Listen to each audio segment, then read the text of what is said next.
to another episode of Azania in Therapy. I'm excited to have another interesting conversation. Today I've got an interesting guest, a poet, a blogger and podcaster, a songwriter and musician. Phakama published her first book of poetry and essays, Studies of Light and Shadow, in 2020, covering themes of love, life and loss. Some of my favorite themes. Phakama, welcome to the space. Are you looking forward to the conversation? Thank you for having me. So how are you doing this morning? I'm awake. I've had my 2 cups of coffee already, so this should be good. Yeah. So I mean, as I said, some of these themes that you cover, I enjoy thinking about them, reflecting on them. You know, love, life, and loss. And I don't know if you're familiar with. I don't know if it's one of these. Who said this, right? I think I got it from Yalom, but I think he was quoting Picasso, somebody who said. You see, fiction is the lie that tells the truth. So when I think about writing and I think about reflecting, I think some people tend to write about a very objective world in a subjective way. And sometimes when we fantasize or when we write, we are able to, I suppose, deal with life in a better way. I don't know what's writing for you like. Well, I write my intention, and it's very specific because I've been writing, say, since I was like 9 years old, and that's just on a casual basis, be it poetry, trying to write beautiful love letters, don't ask questions, or just journaling. And where I am now with that as a practice is trying to express emotion. Trying to express the feeling of something as specifically as I can. And well, as beautifully, of course, and as succinctly as you possibly can. That's poetry. And that comes from my African family, my African friendships, my experience in society, which is just the realization that it's very difficult for some people to articulate what they feel. And I believe, or I've found, I think, in myself, an exciting, almost like a project or a profession, which is how do I express these things so that if somebody's reading my work, they feel like, oh yes, you've said what I feel. And I just didn't have the words to say it exactly like that. And so, that's the joy of the process. Is I've sent my book out to like some people, and I've had reviews done on that. And the most exciting part for me is when the people send back to me to say, bro, I read this and I cried, and you were speaking about something that I felt, and you took the words right out of my mouth. So interesting you should say that, because I was just thinking of that idea about writing, you know, so the reader, right? So we read to know that we're not alone. And so when you capture that, very good. When you capture that idea that you wrote something, but somehow it resonates, even with a stranger. And so there's this thing that comes from you, but you wrote it, and someone else you haven't even met or even related to, but can somehow relate to that. And so, and you write across platforms, right? You do poetry, you blog, you write songs, and is the intention on those different formats to capture emotion? Is there a particular idea you like addressing, or you want to share, or you know, the writing for you, what does it do for you in particular? They have, because I've done them in different stages. So the first thing, I think, it might have been at the same time, the songwriting and blogging. So blogging was my first attempt to actually publish my writing, because I was exploring the idea also of, is it good enough? And so it's one thing to journal, but it's another when you actually are trying to write a blog piece that's going to be out in the public space. So I think my first blog, if I'm not, I didn't check now, it might be 2013, it might be 2003. What was it about? It's about thoughts. Some of the pieces that are on that blog have ended up in the book, actually. So the essays are in the book. So it would, I'd often just go on there when I'm feeling a certain thing. And so just write out my thoughts. So it's almost like a formal journal, publicized journal, but very much being aware of this is going to be publicized, so I need it to be done really well. So journaling, which I started like doing it in a conscious way when I was in my late teens, and I think you and I had discussed this off of here, and that was, I had a period basically where I was dealing with like a lot, just from the family and emotional space. And my mother, who is a psychiatric nurse, brought me a journal. She brought me a book and was like, there you go. And I just then started writing. So sort of bleeding out my emotion on a page, and the intention not necessarily being to express a certain thing, but rather to just like let the emotions flow out, to let the thoughts flow out. And some of that just, I mean, I still do that to a certain extent, especially if I'm out of balance, I call it, which is which I know for myself is when my internal life starts being silent. I don't know if that makes sense. No, that makes perfect sense. As a writer, for me, it would be, I often feel when I'm by myself, it's almost as if there's a world that comes alive. Exactly. So when you say you say there's an internal thing that kind of keeps quiet, so that makes sense to me. And also about writing, I often think I enjoy talking to writers because I write myself, and so there's a whole reflective thing, right? So you talk about your mom being a psychiatric nurse, so I think I suppose that's also an interesting story in itself, in that you see people who work in that kind of space are also aware of observing, reflecting. Exactly. So you reflect and you write. Then as you go up, when you started then to write your blog, you say you wanted it had to be of a certain standard. But what I find interesting about writers, sometimes they're quite introverts, right? And so I'm interested in the idea of you. Well, are you an introvert? Okay. Now I'm an ambivert, I think, right now, because an introvert who has learned enough extrovert behavior that some of it comes naturally. So if you see me in certain places, you will not believe me if I say I'm an introvert. Basically. Somebody did a study. It says it depends where you're an introvert. It depends who you're with. Exactly. So I'm wondering, you then writing and sharing. Did you have some reservations about that? The whole privacy thing. Privacy versus trying to serve a public interest. Because that's the point, right, of sharing things publicly is they'll serve someone, or someone will read them and make of it whatever they want. And like I said, my intention with my writing is to express feelings as honestly as possible. So I'm now like still trying to work that fine line between what's okay to share for public service almost to serve the reader, and how much of where I was at when I wrote any particular piece, how much of that am I willing to share.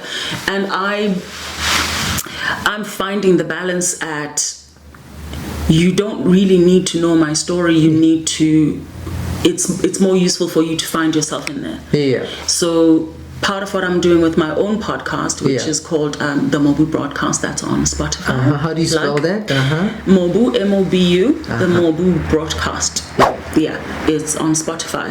And what I'm doing there is sort of like sharing some of the background of what I'm thinking when I wrote the piece, or even some of the some thoughts that people might not naturally arrive at from just reading the things themselves.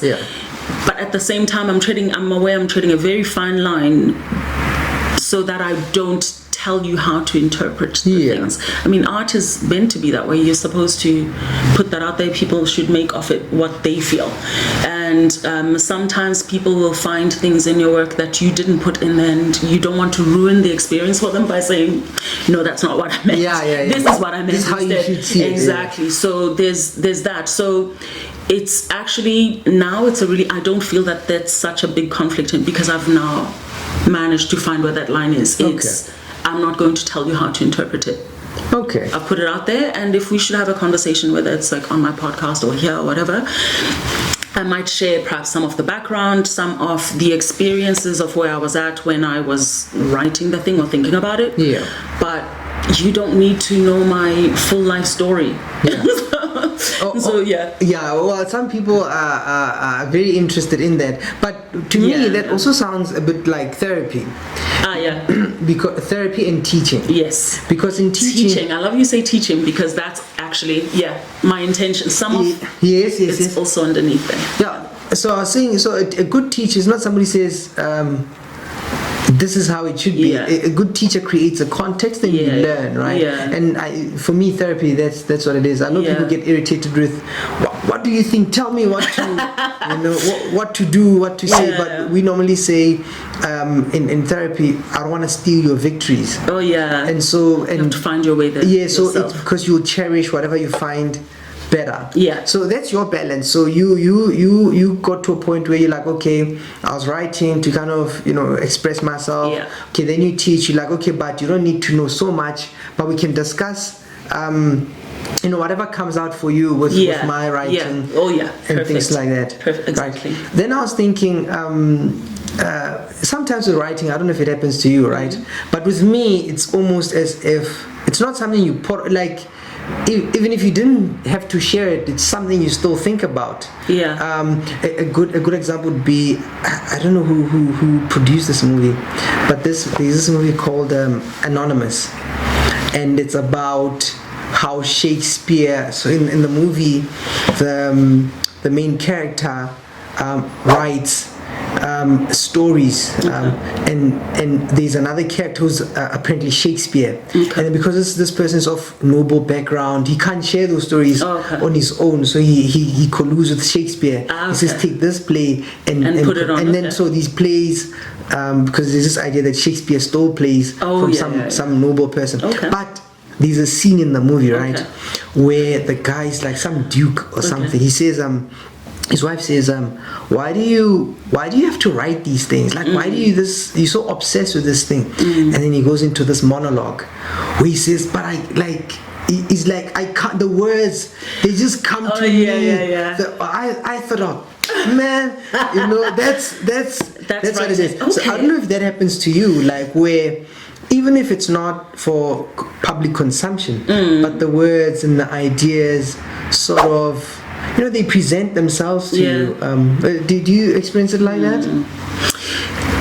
I think you get different. Things come to you different, and that what I want to say to that is actually that's the process of creation.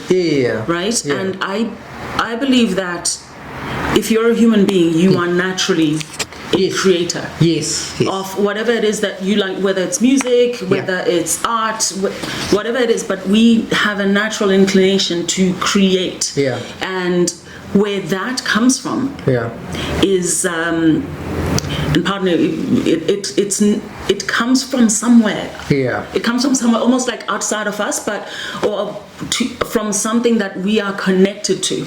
And then your process then of creation is determined by how closely you walk to that connection. So how much do you cherish it? How much time do you spend pursuing it? How much time do you spend in silence, allowing your thoughts to just flow? And the reward from the patience of pursuing that connection is then the kind of things that can come from that. There's times when, especially say with songwriting, where the song just comes and it's like literally and you can't really take credit for that. It gave birth to itself. It just came out, bled from your pen or whatever. And there's times when you're trying to puzzle something out, and so that would maybe be when you're just journaling and you just let your thoughts come out, and then when you come back to read it, you're like, oh my gosh, this is brilliant, and you've maybe managed to find solve the puzzle basically. I think what I want to say about that is just something that I did for myself. And those are personal stories. Is there was a time, because I'm such an enthusiastic reader, I'm very curious as a person, and you grow up, you're reading pretty much anything that I can lay my hands on about anything that I'm interested in. So I've read very deeply and widely about architecture, interior design, art, history, philosophy, movies, pop culture. Big enthusiast for pop culture, and a lot of spiritual books as well, coming from obviously just my background that I come from. And at some stage, especially I believe if you're a creative, you have to shut that off so that you have time to explore your internal thoughts, because there's value in education, there's value in reading stuff that's out there. It's information, it's education. It probably gives you a shortcut to places that would take you a long time to arrive at yourself.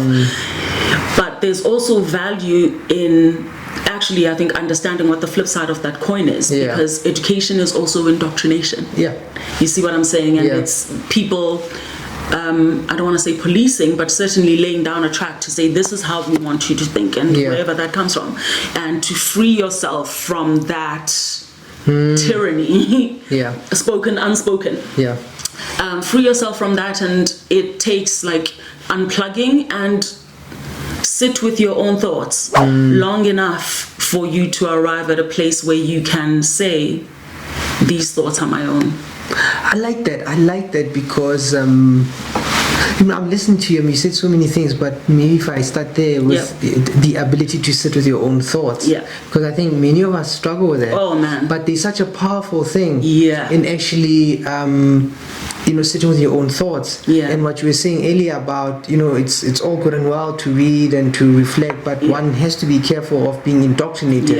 I don't know if it's Einstein or C.S. Lewis, I don't know. There's this idea about, he says reading up to a certain point is you can read up, but only up to a certain point, because beyond that you have to, you might be not useful, you might not even understand yourself, so you read but have time to actually decipher for yourself what's on your own. What do you think about what you've just read, or the world, so you don't have to just follow, as you say, this particular path that somebody gets to set out, right? So I like this, what you're saying about getting to reflect, sitting with your own thoughts. Now, with your own thoughts, right, linking it to, say, what you think and how honest you are with yourself.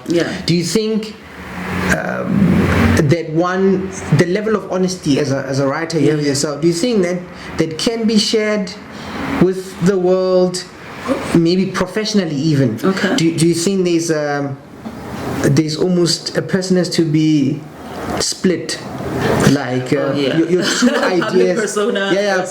Could you do you think it's wise? Do you think somebody should do that? Do you think people should be really honest about what they feel, or should we keep like a professional front and a writing somewhere? There are a few things that I would say to that. One is probably just distinguishing between being able to own your own thoughts and understand which, like your own values, which ideas originate from yourself, and which ones originate from the outside, and which ones do you buy into, and which ones you don't, and which ones you really feel convicted of, and so know as truth without necessarily needing that affirmation from the outside. Versus we were just speaking about the age that we're in, and one of the things in this age is everybody has an opinion, and everybody thinks they're an expert of something. I think there's a difference between that and like literally feeling the need to express your opinion, almost sometimes to a point where it's not very useful except in your satisfaction at having said something, versus your ability to discern the information that's coming at you and have the ability to navigate the world from a place of integrity, as in you know who you are, you know what your own thoughts are and what your values are, and so you can be in a world that's like full of information, opinions, etc., and still be completely yourself. So the center holds almost in a certain way. So as to like how much of that needs to be public, it's again, how much of your opinions do we need to know? How much of those are useful to others? There's probably my line with that comes from a quote that's attributed to Nelson Mandela and maybe actually somebody else prior to him, which is, when you shed light, you give others permission to do the same. And so there's usefulness, and it absolutely is dependent from moment to moment, etc. It's not blaring out your opinion all the time, or your own perspective or your feelings, but there are situations or moments when it's useful to share what your feeling or perspective is, because it serves to free others as well. Which is, it comes back to what I was saying, where I said that I find the usefulness in my writing when people say, you've said something that's useful to me. You've helped me express something that I wasn't able to express. Or where sometimes I find this, like with my circles, be it friends, family, etc., that I might say something and then a few weeks later, a few months later, I hear the same words coming back to me from those people, and so I know I've said something useful. It helped them a little bit because now they are using the same words to express themselves. Exactly. So I know there are people who've never met me, but through their writing, like, they've changed my life. Right. So I appreciate someone who takes time to put down their thoughts, because they really never know how far their thoughts will reach and what they will do. There are people from different parts of the world, long dead, long gone, who I've never met, and they've never met me, but their writing has impacted my life. So I appreciate these kind of conversations. The other thing I wanted to ask you was, going back to the inspiration thing, right? Do you think that people have ideas, or do ideas have people? And people have ideas, and ideas have people. Okay. And by that I mean, because sometimes, say you have an idea, right, and you don't do anything with it. And then you find that not long after that, someone else would be possessed by the same idea, right? Or you write something. So I don't know if you had the experience. You spoke about it maybe with writing a song. I've written things. Time passed, and I go back. And when I read it, it's almost as if someone else wrote it. And so then surprised at your own thoughts. I start wondering if we are just not vessels, right? Exactly. That somebody says, I'm writing, but then sometimes I ask myself, but is it really you? Or the things you like, the way you are wired, the why's a purpose, relation in the first place. So you have these ideas, you think they are yours, and but maybe sometimes they're not. This is where, remember when I was spoke about that's the how I thing wanted to that go you're back. like, I don't know if this is me or I'm just bleeding out something. So I think if you are somebody who believes in, like, spiritual concepts, then you do understand the idea of connection. The idea of us being more than these physical bodies, minds, etc., that present in a way that you can see. And so what I find interesting from what you said is where you have an idea and you do nothing with it, but the idea, I think, because it has to happen, it has to manifest, will go to, or will present itself to somebody who may be more receptive to it. And I think this is this for me is part of my disciplines as a writer, is trying to be as clear a vessel as possible. Like, truly, if the idea comes, to give it life. And it really is a process of giving it life. So be it in writing as in a journal format, or it winds up being something else. It's important to give birth to these things, and not just because it's going to end up in a book somewhere, but I believe it's something that's essential to human beings, that you have that connection, be as open and as free as possible, and it comes from the discipline of paying enough attention to it and allowing it to live when it comes. So I love being part of that process. I love being part of, oh bro, I don't know how I arrived at that. And sometimes it's, I don't know how I solved the puzzle by myself. I sat there, like I was saying, in a state of being perturbed, and you start writing, and when you look back, you're like, oh, that's what the problem is. That's what it is. So it's a beautiful process, and it's rewarding to be part of the expression of ideas, and I think especially if they don't come from you. I was going to say there's a phenomenon called the Medici effect. The Medici effect. The Medici effect, which comes from an era in European history where the Medici family was supporting creatives, architects, artists, everything. And what they did is, because they were, very wealthy family, supporting, patronizing all of these artists, and so everybody came to where these people were in the city that they were in or in their vicinity, and basically benefited from their sponsorship, so that they would then go and create these things. And from that period, from that, the sponsorship of that family, comes some of the most creative works and some of the greatest human advancements in like things like architecture, art, etc. And it's basically, that's the Medici effect. And I find that interesting to think about when you say ideas that then it's just floating around, and maybe some ideas have a certain time that they just arrive, but if people will sit together and entertain them and allow them to grow and have life, then they give birth to something. It's almost probably the same thing that happens in revolutions. I'm not a politician, never really sat in those circles. I'm an artist, but I believe if people sit in a room and they allow ideas to ferment and grow, and they almost give birth to themselves, and they really do create things like revolutions. Revolutions, art revolutions, political revolutions, etc. They push humanity forward, basically. We are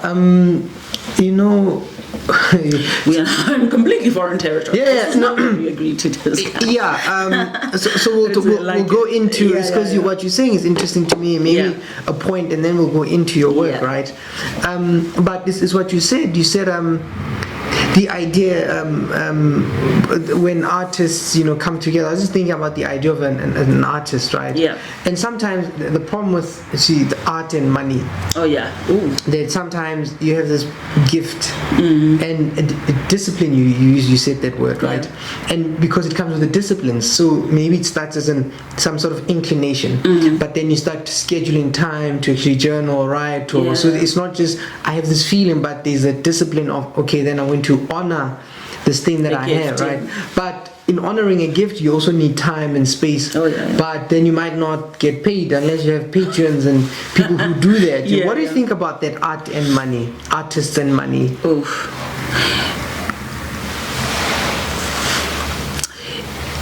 I don't think my opinion as far as, say, artists and their money, I don't think it matters. For myself, I'm currently working on how to monetize my IP, intellectual property, so the fruit of my artistic expression, which I think is because I think it's good enough, because I think it's really good quality work, because I believe that people can benefit from it, then I feel, because I'm also a commercial student, BCom business person. So you've got that as well. So you've got a nice balance.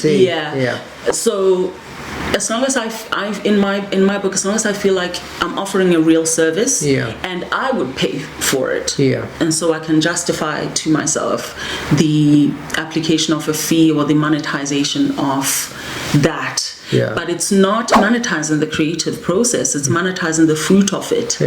Because I think one of the reasons I even wrote the book in the first place, put it together, because it was written already, a lot of it is the idea of where are the African female voices in literature, space, in literature, etc.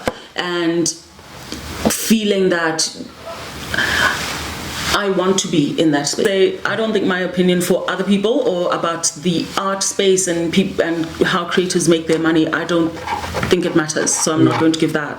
What I want to give though, or share, is my own thoughts about something that I created that I feel is good enough quality and is useful enough that even I would pay for it if somebody was doing it. And so I'm interested, and I'm working on the process of actually arriving at where I can monetize it. I don't depend on the income. That's not how my particular, say, model of this thing is. I'm self-published. The podcasts are now going as part of just experimentation to see, where it goes, and it'll take me somewhere. The opportunities will come when they come. It's more important for me to actually just put the things out there at the moment, and when the opportunities come to monetize it, I will do that. Are you familiar with red teaming or playing the devil's advocate? Or playing devil's advocate? So in I suppose in IT circles or in the military, when you produce something, say you come up with a, let's say, strategy, right? Military strategy. What you'd want is, so you want somebody else to kind of figure out what the holes in your own strategy. So you create so you have, they call them white hacker, black hacker. I don't know why they use those words, right? Or then I'm familiar with that. In the army, it would be like maybe blue team, red team. So you're the red team, you'd say blue team, here's our strategy, try and break it down so that we can improve it, right? So for me, why I bring up that idea, and in terms of opinions, I'm always interested in everybody's voice. I think it's important. Why? Because when there is like a story to be told, you want different opinions on it. I think it gives you a fuller picture of it. A story is told that some army general came up with a strategy, but there was one person in the group who thought, I've got a contrary view, but I'm not going to say because this will go against the team. And then so they went to, they had a battle, and then they lost. And then the stuff he thought about was exactly what happened. And so he was actually, in a sense, guilty by omission, because he did have the thought, but he thought, but to comply, I don't want to ruffle feathers, so I'm going to keep quiet, right? So I do think opinions are good so long as people share, and then they're open to people, taking from their views, right? Whatever is useful. Then maybe let's look at your. Can I answer that?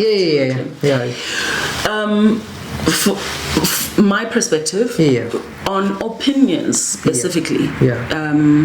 Or maybe I should share a story first. I came here with intentions to share stories. What's in my notes is the stories that I will share with Thabang to make my point.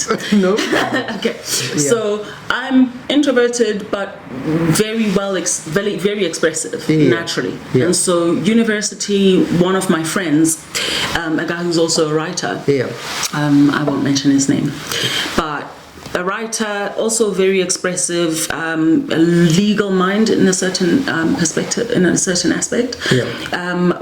So very good friend of mine, and I was a lot younger then, and one of the things that he said to me at the time was, you need to develop your own opinion about things. And that probably came at a time when I was reading a lot, and a lot of what was in my own mind about things did not come from myself. So I read so and so. Exactly. So it's reading, it's videos, it's the experts, right, that I'm taking in. And so from what he said, I took some time and I started to be really opinionated. And there is a certain, I think a certain set of people who love an opinion. This is why I spoke about the age of opinion, because right now, literally, social media, you go to Twitter, everybody has an opinion. Everybody considers themselves an expert. Whether it's useful or not, that's something else. Exactly. You see. And so I did that, and that was necessary perhaps for my development to be more assertive in expressing my own thoughts and my own opinion, my own view of things. And then I embarked on another journey that followed that, which is things that are probably a lot more spiritual, and just maturing and finding places where listen, I could give you a perspective. It doesn't mean you're going to use it. Yeah. It doesn't mean that it's helpful to where you are. Yeah. And some of that is not, it's not because it's a bad perspective, it's just where you are at mentally. You haven't arrived at that place yet. Yeah. So it doesn't matter if I tell you right now. All it's going to do is create frustration and friction. And growing even beyond that to a place where I understand what my place is. And that comes from a lot of spiritual reading, so things like the Tao Te Ching, etc., where I'm full as myself. Yeah. I'm full. I don't need to impose my you understand ideas. where you are. Yeah. Exactly. Yeah. And there's I think in probably very simply expressed in unsolicited advice and unsolicited opinion, where you are in a forum where your advice is sought. Yes, absolutely. So in the case that you've just mentioned, where that is the setting, we are trying to punch holes in this thing so that we can improve it. Yeah. Absolutely, bro. I'm your person. I'm the puncher of holes in things. So you see the hole, you're like, there. I am the puncher. Yeah, I believe in that, and even with my own work, I'll write it, and it goes through because I think I'm probably the most stringent quality assurer of my own work. By the time I give it to, say, my brother, who's also a poet, I really believe in it. I've made it as clean and as clear as I can, and I'll give it to people that I respect, like my friends and etc., for that to be just assessed in the sense of, does it say what I think that it says, or does my intention actually get across? So there's that, and then there's where it's useful, where it's solicited, yes, and especially where people actually seek it, because sometimes you are really just getting in people's way. You are. It's not to say that you're the wet blanket. It's that it's not useful, and that's one of my biggest tenets. Is it useful? And sometimes it's also a matter of will it be valued? I make that assessment for myself in terms of my input is an investment. Yes. Like literally it is, because I've sat there racking my brain for. Yes. Helping you improve whatever it is, whether it's a personal problem, crisis situation, or whether it's something in the business sense, and we're working on an idea or brainstorming, etc.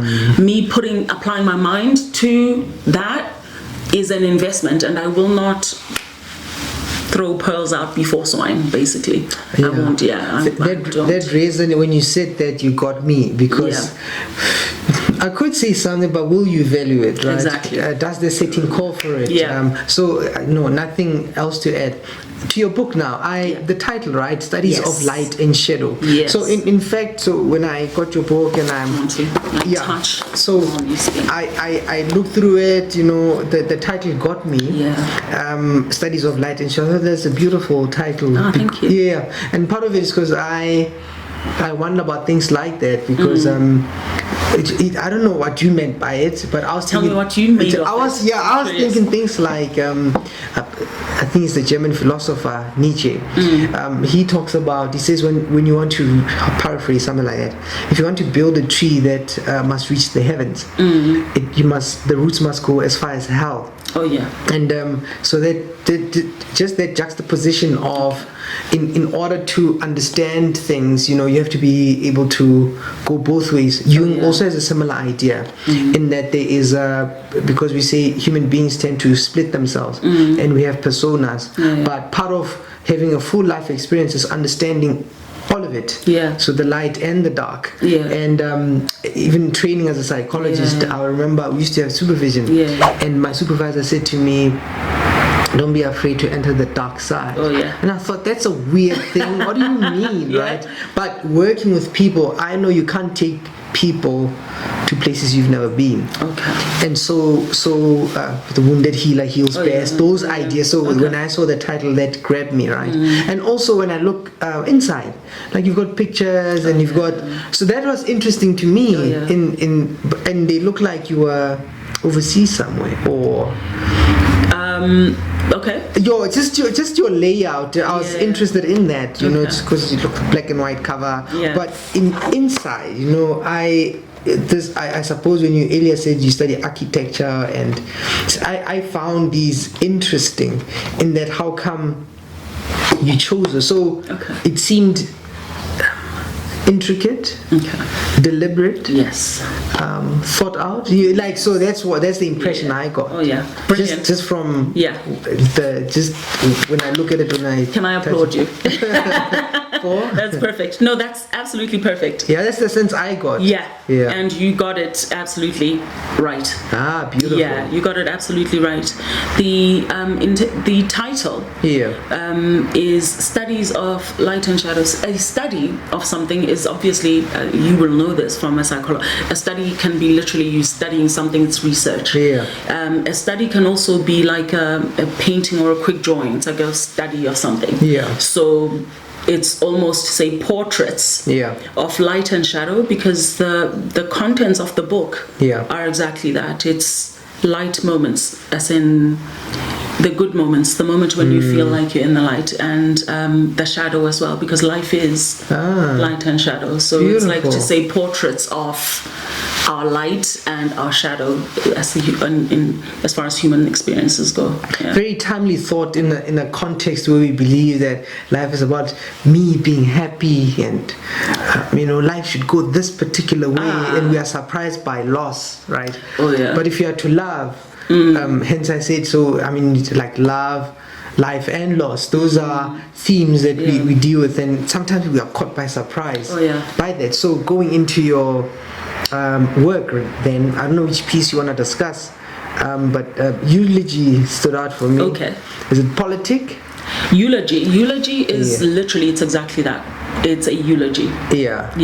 So I don't know if you want to start with that one, because the other one I quite enjoyed or found interesting, the one that jumped at me as well. It's politic, right? In terms of how we operate in the workspace.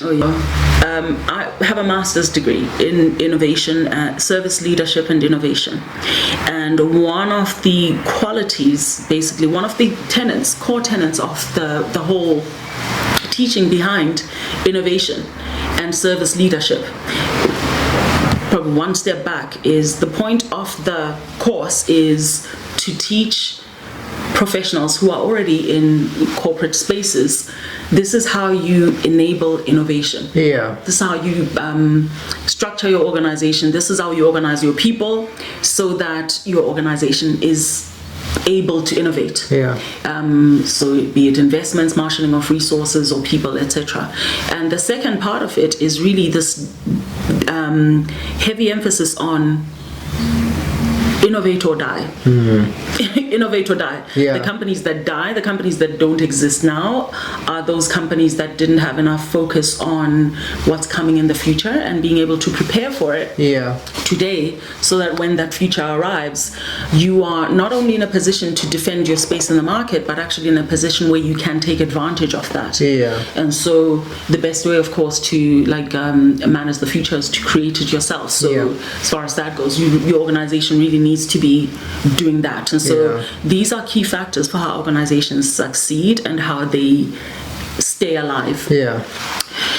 And inside of that teaching, one of the core tenets as far as like personal character traits is curiosity.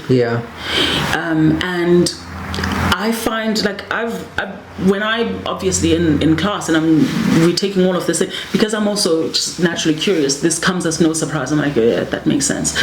And I don't really perhaps appreciate that until I meet somebody who's like very uncurious, and it is the most frustrating thing to encounter, because you're not open to information. You are you've shut yourself down from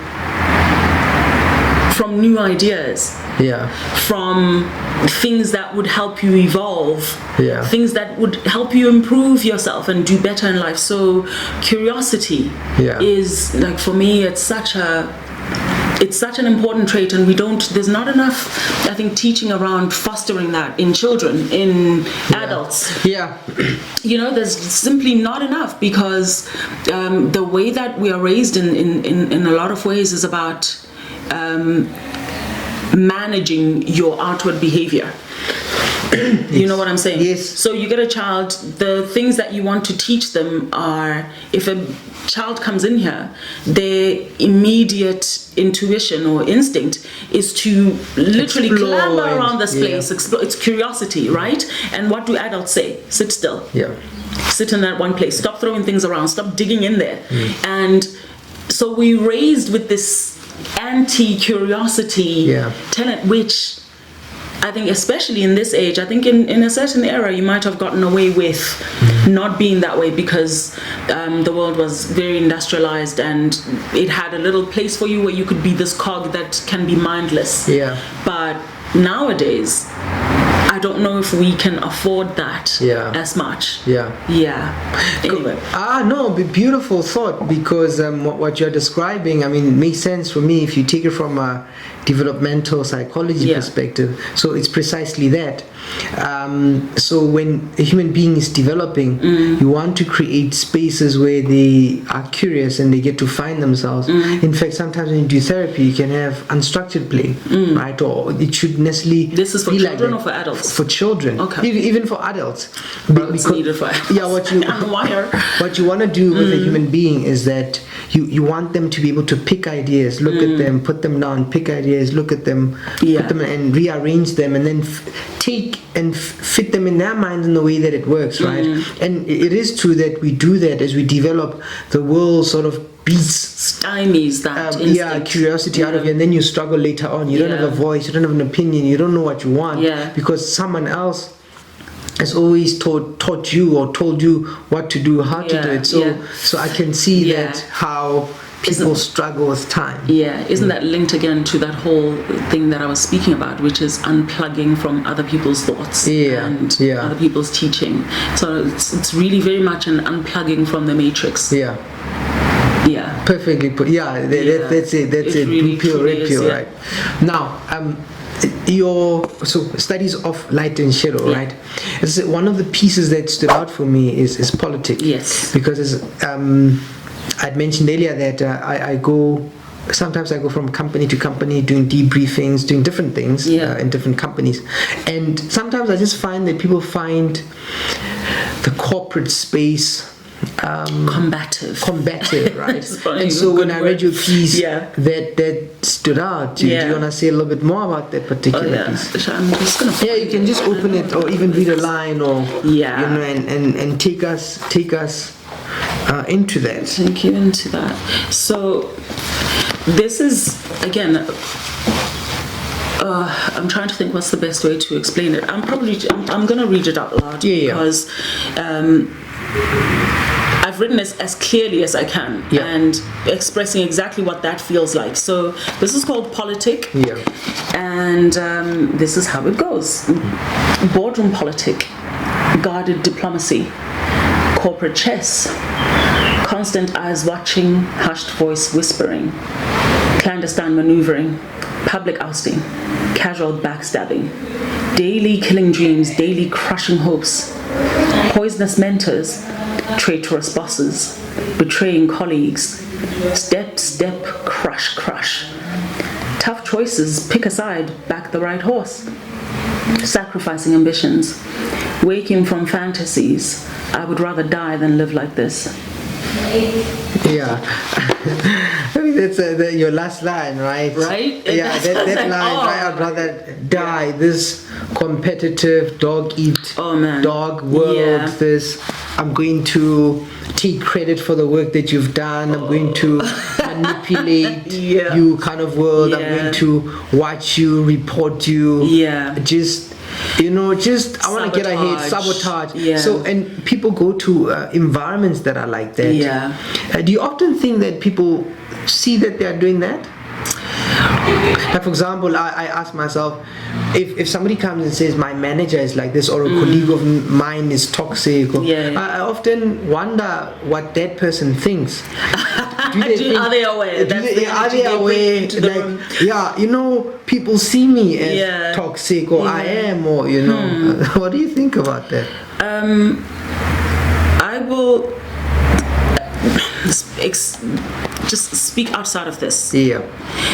That what I'm always thinking about is what created that kind of corporate culture, right? Yeah. And so business degree, which was the prevalent thinking that's been dominating just the capitalist workspaces of there's not enough to go around for everybody. Yeah, somebody's going to eat your lunch. The theory of scarcity, that there's not enough to go around and the strong survive, and it's about cornering as much of the available resources or the available anything, promotions, spaces, money. Because if you don't get it, it means you've lost it to somebody else. Or if somebody else gets it, it means you've lost. So this, I think it's zero something where it's win-lose, basically. And those things are taught. And I think this is probably one of the things that's just this unconsciousness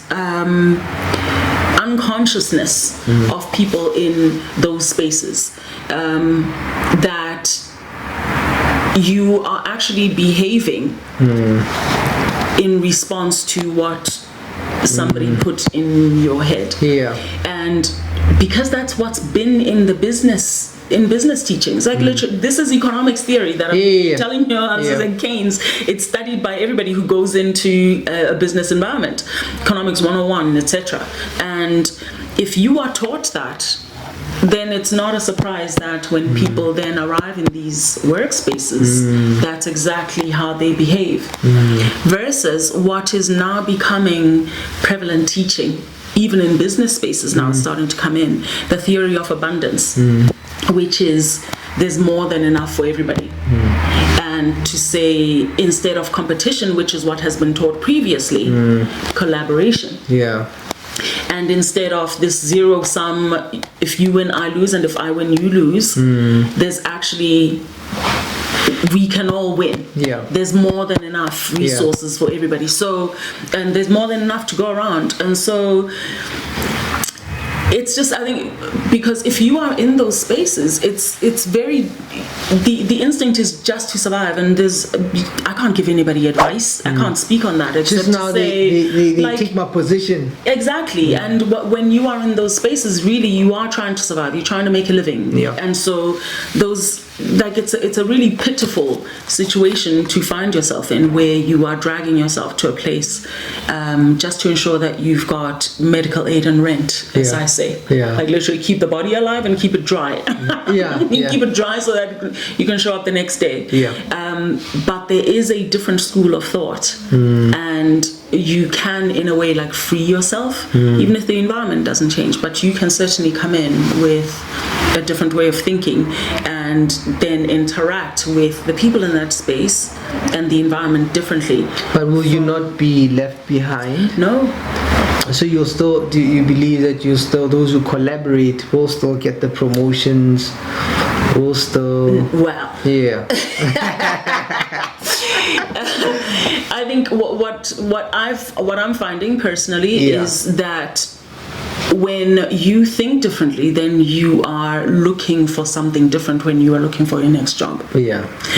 You are looking for an environment. So one of the things, for example, that I've found, that I've learned, is you really need to be aware of what it is that your organization rewards. Right? And when I say rewards, it means what are they incenting? What are they incentivizing? What do they care about? What do they value? And not just what they say. So not the mission statement and not what, the HR person will tell you, but really, who are they promoting and on what basis are they promoting people? And who are the dominant voices in those spaces, and what does the organization measure? More than anything else, what do they measure? And people may say, like on the surface, we are about, I don't know, we're a non-profit or about serving this community, etc. But if you dig underneath the bonnet, you find that the organization perhaps is revenue driven. And so that tells you everything that you need to know about that's what the culture is. So I think just getting your own mindset clear and being aware of just what your worldview is Yeah. will then enable you to, even if you are in those spaces, certainly to act differently. Yeah. And then in choosing a different, because you don't have to stay in a place where you're not happy. I think that's another thing. So in considering other spaces that you might go to, to be looking for the kind of thing that is culturally sensible to you. So I mean, there's that gap, I think, even between how I think about this thing, because that these philosophies that I've just spoken about are literally the difference between my BCom degree and a master's degree in innovation and service leadership. Do you see what I'm saying? And it's the distance also between an education in the 90s in business and an education in the 2010s about business, and also what is a South African education, so this economy versus an American institution and what they're teaching, especially an institution that's about teaching people in IT, which are the biggest organizations now. So this is very much new thinking, you see. I like that. I mean, I'm thinking here, we're talking about writing, but you gave such an insightful thought about, work in the corporate space, right? So I was just reflecting on that. And we talked about writing, but you brought something else, right? And I should actually say just that last line really off. I would rather die than live like this. It's a determined statement of, you know what, like another moment of like unplug. I'm unplugging. Okay. I'm unplugging from this particular system, and it's a self-determination question also. It's, do you want to get in there in the rat race and try to compete on those bases? Are you going to bend yourself out of shape to try to be the person who's, instead of being stepped on, you're the one doing the stepping and the crushing? And you can decide. And we all do. And how much integrity do you have as a person? I was going to say that also sounds like a line said by somebody who's at peace with herself. Like, so you kind of, I see the gains, but I think I'm not gonna live like that, bro. Like, no. The other, so that's the last line, but almost the second last line or paragraph in your other piece, eulogy, right? You say all debts are. Eulogy. All debts. I'm gonna just find this line. Sorry. You see, we will remember him this way. All debts are forgiven. All debts are forgiven, and all obligations are met. It's just a finality in the. It's a loaded statement for me. Because this idea about when somebody has passed away, right? We don't speak ill of them. And but also the things we wanted to fight with them about, or conversations we wanted to have, and there's this thing with loss, that when you've lost somebody, it dawns upon you that actually, though I might have a different relationship, but something has been closed. And so then there are certain things I could have pursued, but I'm not going to pursue them anymore, right? Like debt, things that we needed to resolve. But now you're not here. So we're just going to leave that. There are things that I had. I had an issue with you, but now that you're not here, I have to forgive that. So what's the point? Am I going to be like, the people go to the graveyard and they have these intense conversations, or they're fighting with somebody who's gone, right? So for me that stood out, right? I'm gonna turn this one back on you and say, because that piece is written to my father. Be specific about that, because who planted. Who planted? He planted, like my dad was. Listen, he was a legend. He was just a different dude. He planted peanuts in the garden. Like, who does that? I think you see that in bro. Like, who does that? Like, literally. Somebody who knows the peanuts. Somebody's read a little bit. Somebody who like bought asparagus for us to eat in the house. And we were like, you talk to people, asparagus. People are like, what on earth are you talking about? This is the 80s in a black family. family. Yeah. Anyway, so my question to you from a psychological perspective is about that debt and about that obligation that I didn't go into detail about, but spoke of as it's something that's due. Yeah.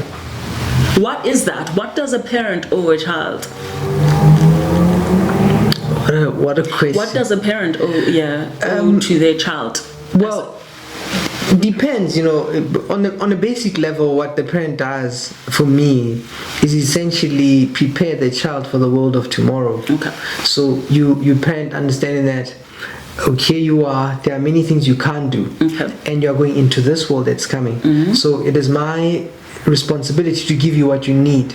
So I'm going to feed you, I'm going to educate you, I'm going to prepare you, I'm going to teach you about relationships, I'm going to give you some sort of framework to understand and navigate the world, and then I'm going to love you. Once I've then done that, and you can be an independent person who can survive without me, then I've basically done what I've done my obligation. job. Then of course, then there are other things where there's wounding. Sometimes there is wounding deliberately, because part of growth is that growing is similar to dying. Parts of us die. For example, if you have a sibling, right, and you guys start arguing about stuff, and then you settle the argument, part of you a piece of you that says I want will die, and it might be upgraded to, okay, I need to share. So growing is also a painful process. And so some things, like the parents in their attempt to shape you, to direct you, to provide for you, can be dismissive of your dreams, of who you are, where you are emotionally. You can't do something, but your parent forces you. So the parents might wound you with time, right? And so then you can have that debt to kind of discuss. Your parent can shame you in that they can live a story, or they can do things that bring some sort of shame to you, right? And so there are these things that when we have parents, we say, but you are supposed to be, you're supposed to do all these, and then sometimes they don't do those things, and then so we feel somehow they've robbed us, right? But what I've found useful with time is that when you become an adult, then you realize that you start analyzing or reflecting on your parent as a human being. You say, but this is a human being with faults and gifts. So I'm going to love them as they are, not as I wish they were. And then I think it's much easier to then forgive, to understand them, that I can see you, this you gave me, but you failed me here. But then I don't just split you, see you as this evil or good person, but I can see both. I can see where you did well. I can see where you missed the mark. But for the most part, I see that you cared about me. So then I'm also willing to overlook certain things that you've done. Debt, because I get that you love me, and sometimes you did step the balance me. of but things, right? That wasn't maybe your aim. That's good. That's how I think that's about it. That's very good. So I'll tell you two stories. The first one is it's like writing that's now going into my second book. And it's about when your parents. I think the first time you see your parents as human beings. And here's where I'll tell you like different bits that you can connect the dots. When you learn that they were also children at some point. Right?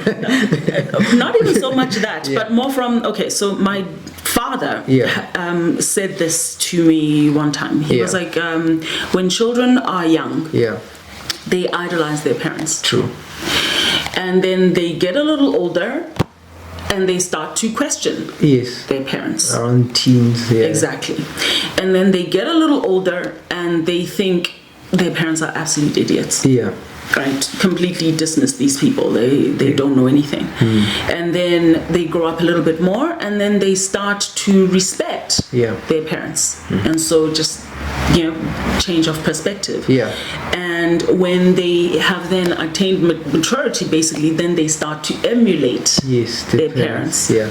So that's a story that my father told me. I was in my teen years, and I was probably just my tendency to punch holes into things. Yeah, but it's stuck. We were probably having a very difficult conversation. And he was like, "I'm sick of you. I'm not telling you how this is going to play out. 20 years from now, you will emulate." Yeah. Anyway, so that conversation, and then what I find also interesting in just world religions is the Hindu practice. Yeah. Where not just Hindu, actually, just some parts of the world where the parents are gods. They really are considered gods. Yeah. And they're considered your first gods. Yeah. And when you think about it, like when I think about my own parents, is really they have this godlike quality.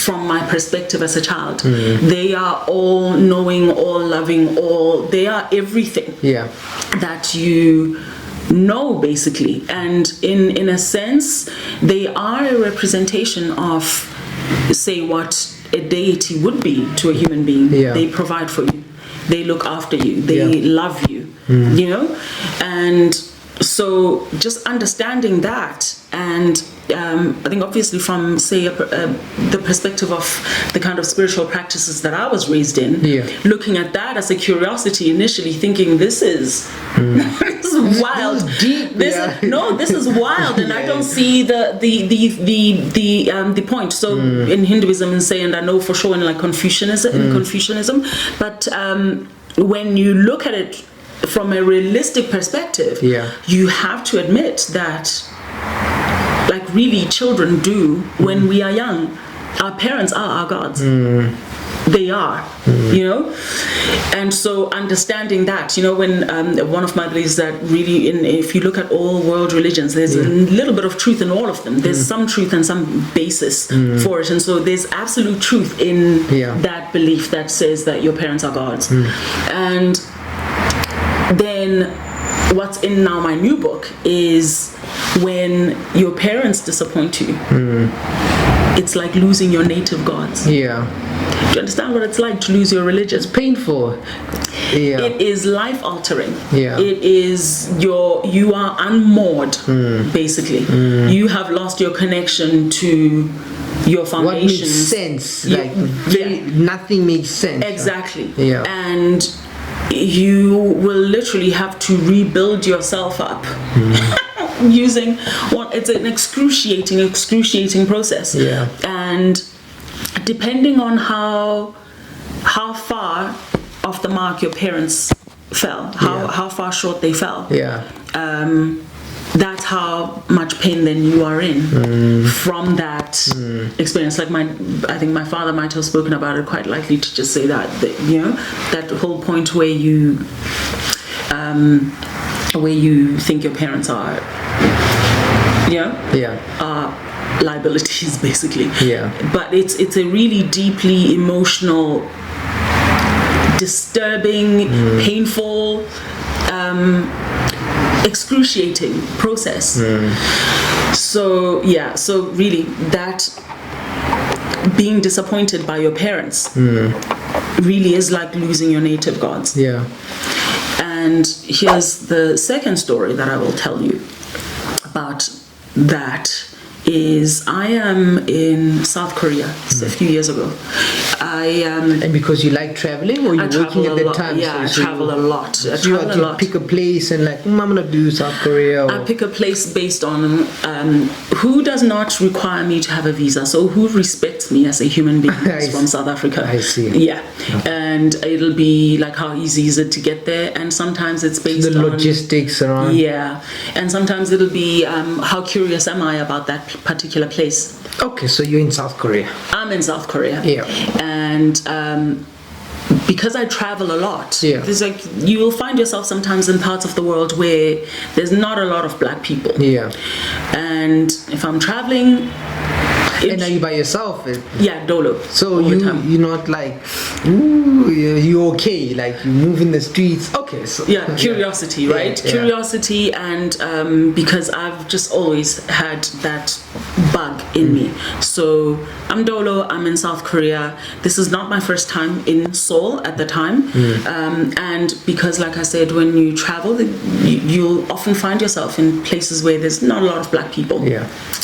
Or even there's not a lot of people who don't look like the local population, which is the case in South Korea. It's like literally very Asian city, Seoul, and so to find like different parts of the world, when you see another black person, it really is an event. Yeah, you're like, you know, oh, yeah. like it truly becomes. I see you. It is the. It's like seeing somebody from your town. I think if you are in South Africa, when you see somebody, that response of Mkhaya. I see, yeah. Do you see what I'm saying? It's the same, it's the exact same thing, and it could be complete stranger from completely different part of the world, but depending on where you are, if you are in, I'll just make a quick example, like when I was in India, in a certain part of India where people were literally looking at me like a curiosity, like people so who have never seen a black person. Do they stop? Do you get approached? They stop and stare. They try to take pictures. They come up asking for autographs. They come up asking to take a picture with you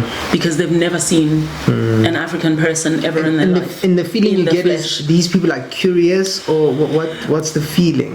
The feeling is, I'm scared, or am I a zoo animal? Oh, I see. Basically, I see. am I a zoo animal or am I some kind of celebrity? It depends on how comfortable you are. But if I see another black person in that space, then it's like, we can hug this out. Basically, that's how much. And then if you are in Seoul, as I have been, so depending on how you are, like some people will, like another friend of mine loves to, she's like, you say hello if you see another black person. And my philosophy is, if we see each other in those spaces, it's enough that we are even in those spaces together. Like just the acknowledgement of yo. Like for me, the nod is enough. If we've done that to just say, we're cool. I see you. My friend will go and have a conversation. I will not. Introvert. But you're going somewhere with this story. I'm going somewhere with the story. So I'm in Seoul, South Korea, and this is how Seoul is. I have been in Seoul and been on the street and met an Arabic lady. And we both smiled at each other like Mkhaya type situation. I have been on those streets and run into an Indian dude, and it was like Mkhaya. That you see, it's like so homogenized, so very Asian, that if you see anybody who is not Asian, it's very much a nod moment, right? Very much a, I'm so relieved to actually see you in this space. And we both acknowledge that awkwardness of like, bro, like you stick out like a sore thumb, and so do I. Like so. But even in those instances, I'm not inclined to say hello. Like it's a look, smile, nod, carry on. Anyway, so in this one instance, I'm coming out of a metro station, and this girl is black girl, African girl, walks past me, and both of us do what I would normally do, nod, carry on. But like walk a couple of footsteps, and for some reason I turn around to look back, and she has stopped to turn around and look back. And even then again, like normally it would still be like, carry on. But for some reason, she and I both start walking towards each other. Say hi. How are you? Where are you from? This girl is from the Free State. I grew up in the Free State. Wow. The fact that number one, she's from South Africa, and then she's from the Free State, was like completely wild. I mean, like, what are the chances? Exactly. What are the odds? And so both of us are like, bro, like, we need to go and like sit down, because this seems like, especially because I was like, I do not do this. I don't even say hello for me to even have come back to say, to actually even chat. That's interesting. And so she and I go back into the metro station, go then find a coffee shop, find a Starbucks, and we sit down to just chat and exchange stories. We sit there for 4 hours, complete stranger. Yeah, like your whole plans for the day. Exactly. For 4 hours plus talking to this girl who literally she left because she was like, bro, like last train going to where I need to go to, I have to go now. Yeah. And one of the things that we spoke about was relationships with our father. And again, like wild, because her story with her father was exactly the same as mine. Wow. Exactly the same. It was like parents divorced, no working relationship with the father since, like almost zero contact. You meet them at like events. I think hers was like, the only difference was like, I think she hardly saw her dad like ever. And so we were literally complete stranger in South Korea of all places, and we were drawn to like have this conversation. And as we're talking, she's like numerous times going, bro, like I needed to meet you. I was meant to meet you today. And one of the things that she also said to me, which for me, I walked away from that conversation thinking I was meant to meet this person, was one of the things that she said to me about that relationship with my father, who, as I said, divorced parents, no working relationship, and at this point, it's not a strained relationship, it just doesn't exist, because we are not in contact, we're not in each other's lives at all. And I've done the work internally to like process and work through that, so I'm not in a place where I need closure. I'm fine. And the issue at the time was that my father was making overtures. Like whenever we met, it would be like this almost overbearing like, need I'm to cool now, you know. Yeah, but on his side it was this almost overbearing need to connect, but on his terms. Typical African parent, right? And I was not happy to participate in this thing, because I was like, bro, I have done 10 plus years of work on this thing. I'm okay. I'm aces, don't need to reconnect at all, like especially if it's on terms that I'm not happy to engage with. And my conversation with this girl was, she was like, this is not you're obviously not trying for closure, because you're done, you're fine, you're healed there. But what this is an opportunity perhaps to start a new relationship, because you're different people now, and it's been however many years of being disconnected. You're strangers to each other, but with a new relationship and like literally starting from ground zero, you might work your way to not a relationship necessarily of, oh, this is what my father would have been from like where we ended off, or even what I need him to be, but certainly to a place where you, as people who are connected by blood, can have, I don't know, some kind of friendship as adults. Do you know what I mean? And that would be useful. And so I walked away from that conversation with just, I think, a clarity and a willingness probably that I didn't have before. And I say all of that to say, I think, to just supplement this piece where my father passed away. And because of just the, I think, the nature of our family, the visibility of it, there was I felt a need to almost issue a public statement to put off people's curiosity, because there was so much spoken about that falling out when it had happened, to say, listen, this is how we feel about this person. And it really is I don't want to call it forgiving, but it's from a place of wholeness where we are able to see him for what he was and to appreciate that, and to be fully cognizant of the pain that we suffered, the neglect, the deprivation, and what you've laid out as, this is what a parent should do. These are the obligations. This is the debt that a parent owes a child, and to really truly stand in that place and say, full-hearted, or say it with your chest, as they say nowadays, that that's forgiven. That's forgiven, and we count your obligations as met. Like, we don't release you with any sense of holding you captive over anything. So there's no standing over the grave upset about something. It's I think it's a whole place, if I can say that. It's yeah. That's a wholesome thing, actually, that you're saying. In fact, I would think it's even the appropriate time to pause here, you know, to stop here. But maybe one more, right? Yeah.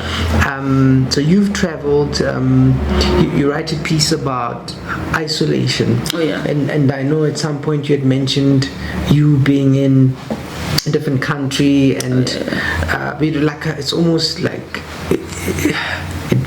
you haven't. It's like almost a foreign world. I was looking for a different world. You're like a foreigner, and it's a foreign world. The milk looks different. Everything looks different. Maybe to touch on that a little bit. That piece, I made a note. What to say about it? No, I did not write what it is that I wanted to say. But I have a story about that as well, which is the story that I told you before. Let me just find it, because I want to go into... As you find it, because I think it's an important thing in where the world is, you know, people are traveling all over the place, you know, whether it's deliberate or whether it's because you are forced. You know, I think people don't appreciate what it's like to be in a place where you've never been, where you don't feel so familiar with the surroundings of the people, you know. So I thought it's an important thing to touch on. So with this one as well, the intention. Isolation, isolation. It's like literally snapshot of that particular moment. So I'm in, I live the life of an expat. So I live outside of South Africa. And the experience of being taken out of your lived environment, your familiar environment, and being put in a different place. And it could, you know, you could apply it on a macro level, say like myself, where I moved to a completely different country, or it could be a micro level here, where you move to a different city, or you find yourself in a different church, different work environment, and that feeling of being completely alone, completely alone, and it starts off with I was in a taxi, and like literally the taxi driver asked me, so what's up? Like, what's good? How's it going? And where is this taxi? This is where I live. Like, oh, so you're in South Africa? No, not here. I'm like a different place. Land. Yeah, exactly. Okay, And it's like, it's probably a normal question. Like, for goodness, if somebody asks you what's good, what's up? Yeah, what's happening? You know, and your answer is, well, it's hard to it's hard to see the beauty in these faces. Like literally, what comes out of this? It's just hard to see the beauty in these faces because they're so unfamiliar and like literally new, different faces, and the silence, and how do I fill it? The silence and like the blank spaces where you would normally have your friends, your community, and your choices are it's now an empty space, and do you now people it with strangers? You know, to like fill the gaps and fill the silence, and realizing as well that it's like it's meaningless. There's not a deep thing to it. It's just that's part of the experience, I suppose, of being away and being alone and being isolated for whatever reason. You know, whether you chose to be away or whether you've been pushed out. Sometimes it happens to people, and I think to some extent understanding that I have no friends here, and I'm not at home. The story that I told you about, that I'll repeat it here, was I moved to a different country, which is a bold choice, right? I don't think people would voluntarily, now with hindsight, because I was then, the adventurous me was literally, let's go see what's in the world. And was it for work purposes or just traveling? It's life. It was, all always wanted to live overseas. Like when I was a child, I was 8 years old, thinking I will live in Switzerland or France, but I mean, or somewhere. You could make money wherever you were at the time. Or Yeah. you had a budget and you said, "This is." I was in South Africa thinking I've always wanted to live overseas. What am I waiting for? I see. Let's go. So you go. Yeah, so I go and subject myself to this. When you go, you think, oh, it's going to be amazing, it's an adventure, and it is.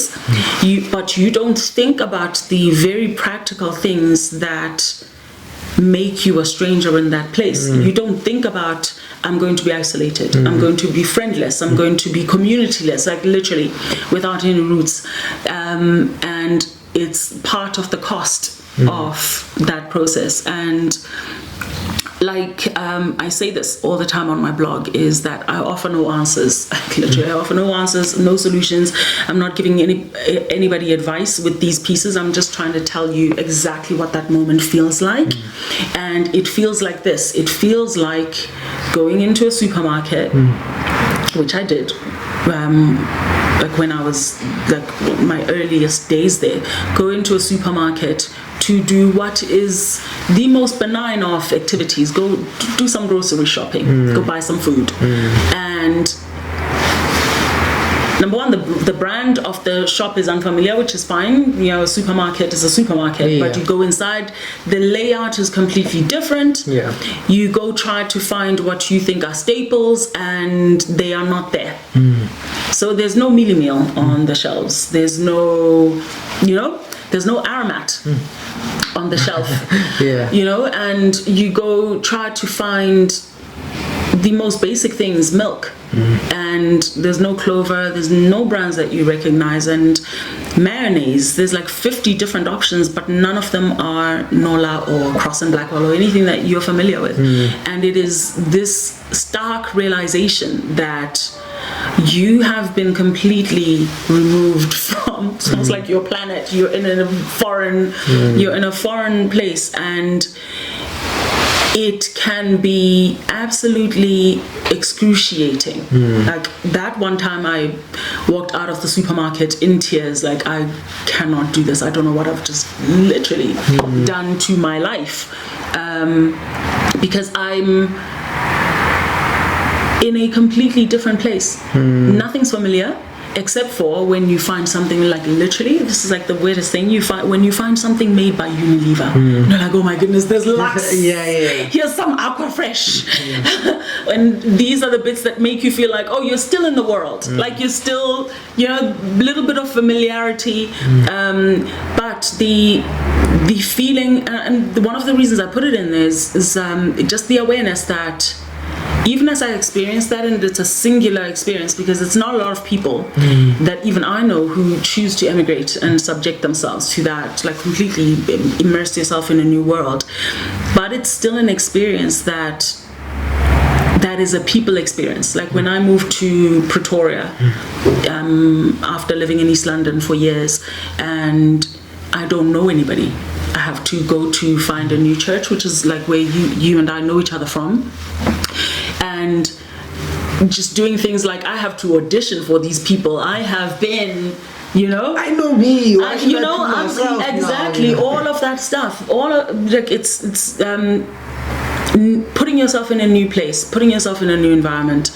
And as painful as it is, though, as painful as it is,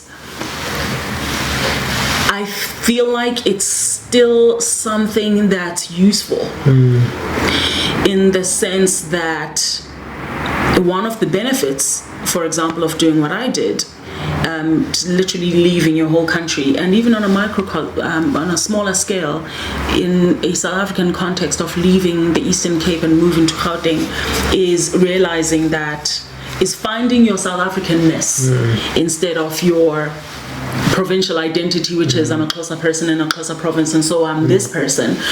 But when you move to a different environment and more diverse, more whatever, different, and realizing that I belong even here, even if it takes you a while to get there, but it broadens your mind enough and it broadens your definition of yourself enough that you have fewer barriers between yourself and other people. You know, because now I'm South African. I'm not Xhosa from the Eastern Cape. I'm South African, so I can embrace the South African identity, which is, you know, some of it is things outside of myself. And the beauty of, yes, falling apart at the supermarket because you don't know which milk to buy, or you actually give up mayonnaise because you're not about to go through a 50 mayonnaise test to try to find the one that's the closest approximation to what you're familiar with. Like, I did literally give up mayonnaise. I don't eat it because I was like, I'm not doing this. I'm not doing this, bro. Like, forget it. I'll just leave it. Is the fact that, yes, there's these painful moments like this one where you're like, I am out here alone, but it also eases into the realization that I belong to the world, you know, and the world is my home, and that expansion of your self-identity is absolutely valuable. Because more people become your people. Yeah. That's beautiful. That's a beautiful line. You know, more people become your people. I'm certainly glad we had this conversation. Thank you very much. I quite enjoyed myself, and I learned so much. Yeah, thank you for having me. Yeah, we'll see if we do this again, but otherwise, thank you. You are most welcome.